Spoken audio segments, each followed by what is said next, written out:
পাকা চুল বা দাড়ি তুলে ফেলা যাবে কিনা বা তুলে থাকলে কোনো শাস্তি হবে কিনা, খুব গুরুত্বপূর্ণ একটা প্রশ্ন। অনেক সময় দেখা যায় আমাদের মাথার চুল একটা দুইটা বা কয়েকটা পেকে যায়, অনেক লোক সেগুলোকে খুঁজে খুঁজে তুলে ফেলেন কারণ তিনি বুড়া হতে চান না। আছে না এই রোগটা আমাদের মধ্যে? নবী করিম সাল্লাল্লাহু আলাইহি সাল্লামের এক হাদিসে পরিষ্কার ভাবে তিনি নিষেধ করেছেন, তোমাদের মাথায় কোনো চুল পাকলে সেগুলো তুলবে না।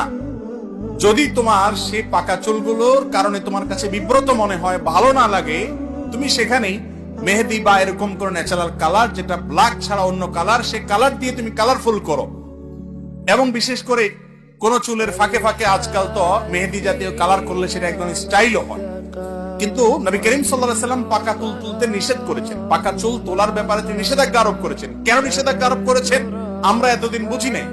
আমি গত কয়েকদিন আগে নিয়ে অনলাইনে ঘাটাঘাটি করতে করতে দেখলাম যে পৃথিবীর অনেক দেশের বড় বড় বিজ্ঞানীরা গবেষণা করে রীতিমতো এগুলোর উপরে অনেক দারুণ দারুণ তথ্য আমাদেরকে দিয়েছে। এর মধ্যে একটা তথ্য বাংলাদেশের সম্ভবত চ্যানেল আইতে, চ্যানেলের অনলাইনে এবং আরো কয়েকটা জাতীয় দৈনিকে এই গবেষণাগুলোর উপরে বেশ কয়েকটা রিপোর্ট প্রতিবেদন আমি দেখেছি।